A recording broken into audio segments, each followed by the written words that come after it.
If you put a gun in the hands of a truly kind person and train them and say you have to go and kill these other people because otherwise all your people are going to suffer, what can they do?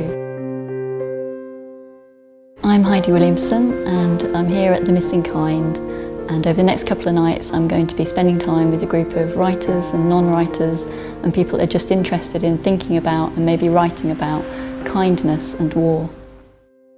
I'm going to give you a starting few words, which is, in war it is kind to think about how on earth you follow or complete or think about that sentence. Well, my name is Mary Benefiel. I live in Norwich. I'm originally from the United States. Kindness is a response. It's almost a compulsion. It's something that we just do. So the first piece I wrote was in response to the first discussion about kindness and war.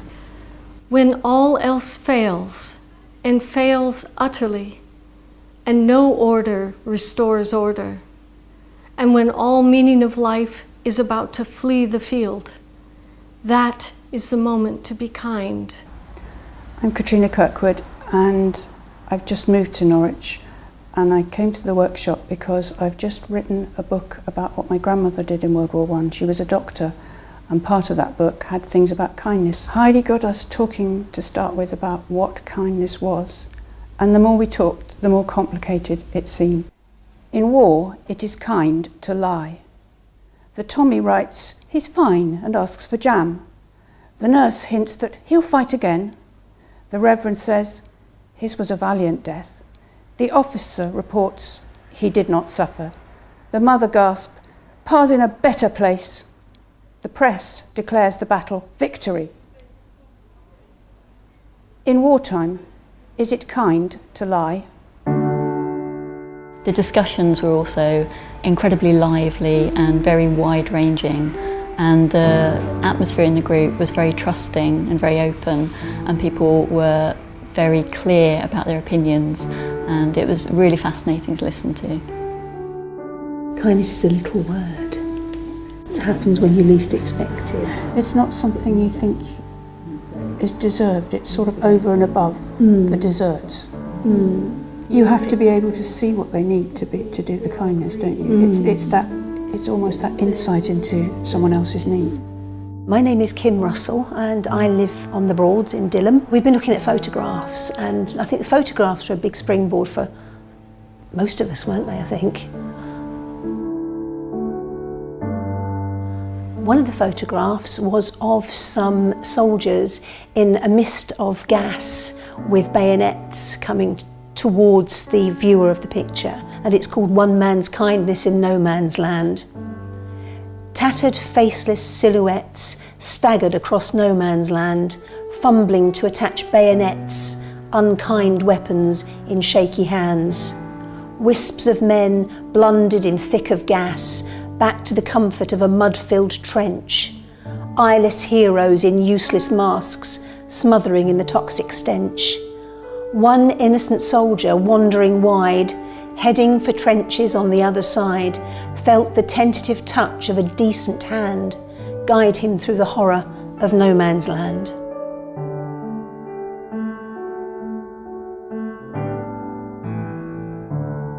My name's Jessica Knight and I'm from Norfolk. I came to this session because I like the idea of writing and discussing such an interesting topic with other people.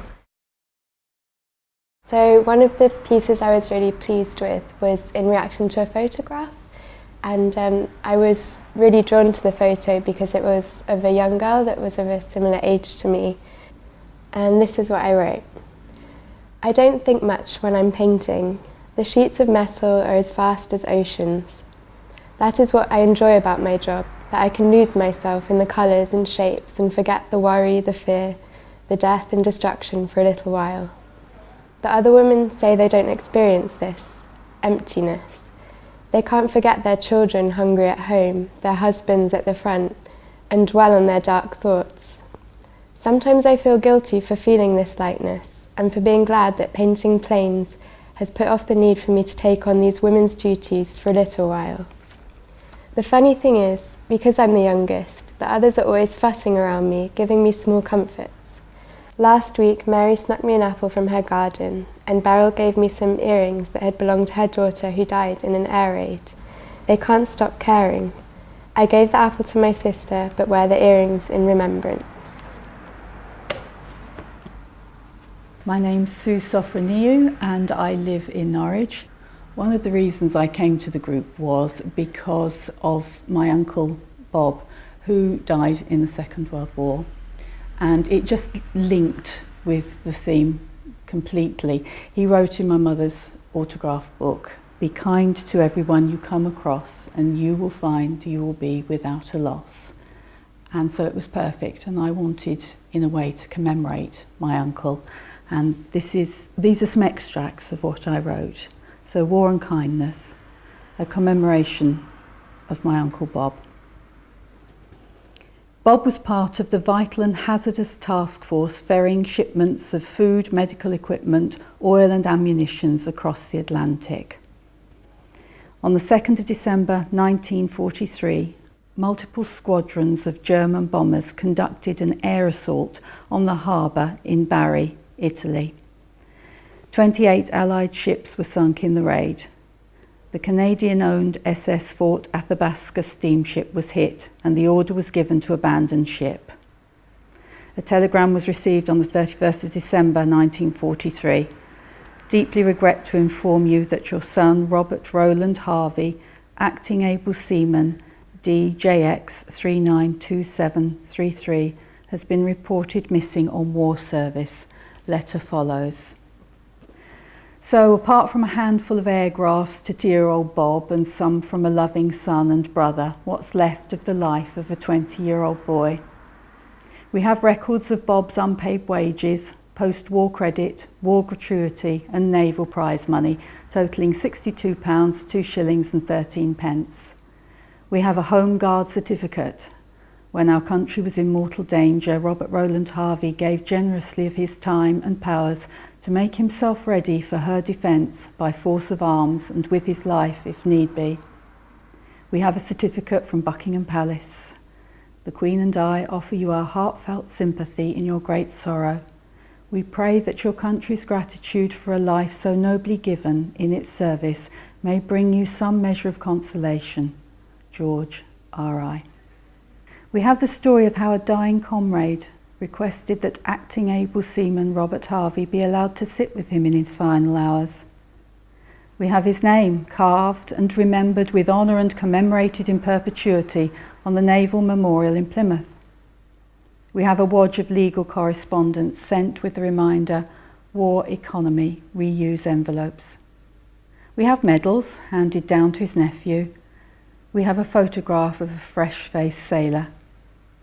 Most important of all, we have an autograph written by Bob in his sister Sally's autograph book, which reads, "Be kind to everyone you come across, and you will find you will be without a loss."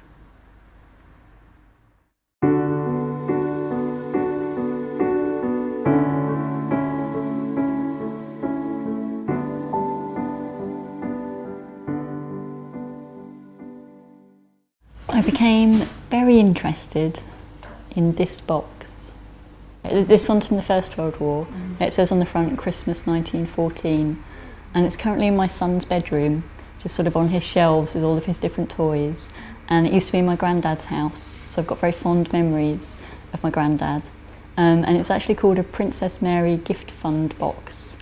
And Princess Mary, the 17-year-old daughter of King George, decided that every sailor afloat and every soldier at the front should have something for Christmas in 1914, something from home. And for me it kind of represents kindness in war, because I think of my granddad, and I had a very good relationship with my granddad, and he was in the war, and the thought of sending something from home to the guys was a kind thought, but also the public fund, there was such a massive response. And because these little boxes are airtight, they've been passed down through generations. And when I tried to explain to my son about it, I told him this sort of rusty, dirty old box on your shelf is 102 years old and has been at the front in World War I, and his jaw dropped. So it's kind of really helped him start to get a grip on what it is. So I wrote this poem, sort of describe it to him in more detail. Princess Mary Gift Fund Box, 1914, for Private Edward Camish. Once this tin was home to his pipe, tinder lighter, bullet pencil, photographs, cigarettes and chocolate. I picture him, thick-backed as a turtle, his mud-caked kit bag crammed with water, rations, socks, tunic, trench club, shovel. Unshaven and dazed after little sleep and days of marching, he'd smoke away his nerves and the stink of stagnant shell holes, flesh and gases that churned pea soup and coffee in his stomach. Ducked down behind the barley tops, live ammo smacking round him, he'd scan the shattered tree stumps and trace this tin's contours in his pocket. Before you ask, one day I'll tell you this story about a steady brass box, the weight of a man's hand, how it travelled to your shelves, mottled and greased with generations of fingerprints. A light stain graces its lid.